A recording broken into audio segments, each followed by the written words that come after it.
Community Food Bank is a nonprofit organization that works to end hunger in the Central Valley. With the help of volunteers, CFB indirectly provides donated and purchased food to people through partnered agencies. Even though the organization has had enormous achievements in terms of reducing hunger, being recognized, they are still facing major challenges with growth and equity impairment. In terms of growth, they want to increase their distribution of food from 40 million pounds to 80 million pounds while not exceeding the given budget. There are equity impairment concerns about fairness in different functional areas, conditions, and managing employees' sick days with integrity. There are also two main issues that CFB has addressed, which are cultural communication divide and stressors and stress management. Therefore, we have established recommendations to guide CFB for the issues above to help them prevent from carrying on. According to CFB organizational chart, there are 7 positions for supervisors and managers working under COO and CAO. Besides this, there are also upper-level managers. The following members should have this meeting. The 7 sub-officers can have meetings with the people working under them. Mentioned here are the members. Through meetings, they can set up weekly agendas, progress on the past work, and also update them on what other departments are doing. This way, everyone working at CFB will have an update, know where current week tasks are, and have any updated information on other departments.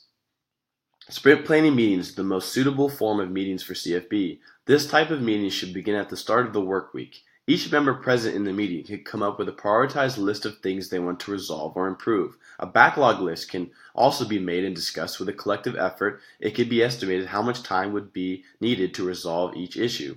Another tip is using weekly sprint plans to flesh out the details of work that needs to get done. Managers and supervisors can anticipate tasks and things prior to the meeting and add them to the backlog. Due to the differences in education levels, ages, and genders between employees, there is a cultural divide at the Community Food Bank because of the variety of people that work there. A few ways to break down the cultural divide in the workplace are to foster communication, create mutual ground, and to be true to your culture. In order to fix these issues, they need to be dealt with head on. Communication is the number one thing that will prevent the cultural divide from continuing. Employees should respect one another while interacting and going out of their way to meet new people. It makes the lines of communication more open. By having mutual ground with coworkers, you're essentially making a common ground in which you're both comfortable communicating on. This will show that you both have similarities even though there are a lot of differences in your lives. It creates a more relatable environment. Lastly, it is important the employees are true to who they are and to be confident in themselves. If you act like someone you're not, it's hard to get to know you and difficult for strangers to break down those walls. Accepting other people's opinions, skin colors, genders, ages, and cultures is essential in breaking down the barriers. It is also called conflict resolution. Taking these ideas and putting them into effect is challenging, but we have come up with an idea. Community Food Bank should host a 3-hour event twice a year called Get to Know Your Neighbor. It would be for employees only and dinner will be provided. The nonprofit would split all workers up into 4 teams, with a variety of people from different job positions on each team. Next, the host of the event, preferably someone outside the company, delegates about 25 tasks for each team to perform. The tasks will be challenges to get to know your teammates better. By the end of the event, they should feel more comfortable with one another as those cultural divides will start to diminish. The employees will understand that they have had more in common than previously thought, and they are all working at the Community Food Bank for a common purpose, to feed the hungry.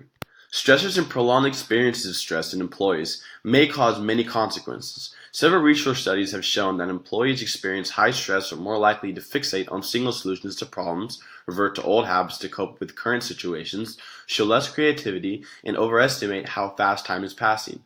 Fortunately, studies have also shown that stress and burnout were lower among employees who had more flexible work schedules. Therefore, compressed work weeks would be something to consider, which are becoming more common among companies today. The 2 most common forms of compressed work weeks are 410 and 980 schedules. The 410 schedule consists of 8 9-hour days, having 3-day weekends every week. The 980 schedule consists of working 8 9-hour days and 1 8-hour day, having 3-day weekends every other weekend. Not only would it give employees flexibility to take care of personal obligations and give them an increased feeling of personal control over their work environment, it also benefits companies in many ways. The state of Utah implemented a 3-day weekend for state employees, and they were able to save $1.8 million in energy costs in 10 months. Other companies like San Francisco-based startup iBeat use the 3-day weekend to recruit top talent. The 3-day weekend has also been linked to reducing time off requests and increased overall productivity. This is something that could be put to a vote by the employees themselves in a one-time meeting. It would not cost more to do, nor will it compromise productivity, because examples have shown they actually do the contrary, and is really a win-win situation for both employee and employer. The main resource with managing stress would be to create a norm basis in regards to employees' comfortability within the organization. In times of increased pressure or even reduction of work, management must be able to keep their employees with a leveled head. You must try to minimize the internal POWs, manage the external POWs, and increase the internal WOWs. A POW is something that feels like a heavy blow to the employee, and a WOW is anything that makes the employee feel happy or satisfied. Within the food bank, the internal POWs can be anything of an unexpected or unstructured issues that arise within the company, and then how management deals with them. Management would need to be aware and be more proactive in dealing with these issues. Giving moral support can help employees in times where they feel extremely stressed or lost. By not putting all the responsibility on the employee, it will give the worker a sense that they have had help and backup behind them when they need it. The impression of unity works as a wow to the food bank and increases employee retention and alliance. There must be a heavy balance of wows so that employees can manage all the arising issues. One way to accomplish this is by having a poster board in the break room where management and employees can add any stressful situations. From there, it can be monitored and managers can deal with the issues as they arise. This visual representation can show how management is being proactive and working towards a stress-free environment. The Community Food Bank has done a great job thus far in reducing hunger. Nevertheless, our team has come up with a couple ideas, like planning weekly spring meetings and bonding activities to reduce the communication divide. We will implement compressed work weeks to reduce and manage stress among employees. Also, reducing the POWs and increasing the WOWs will greatly impact the employees.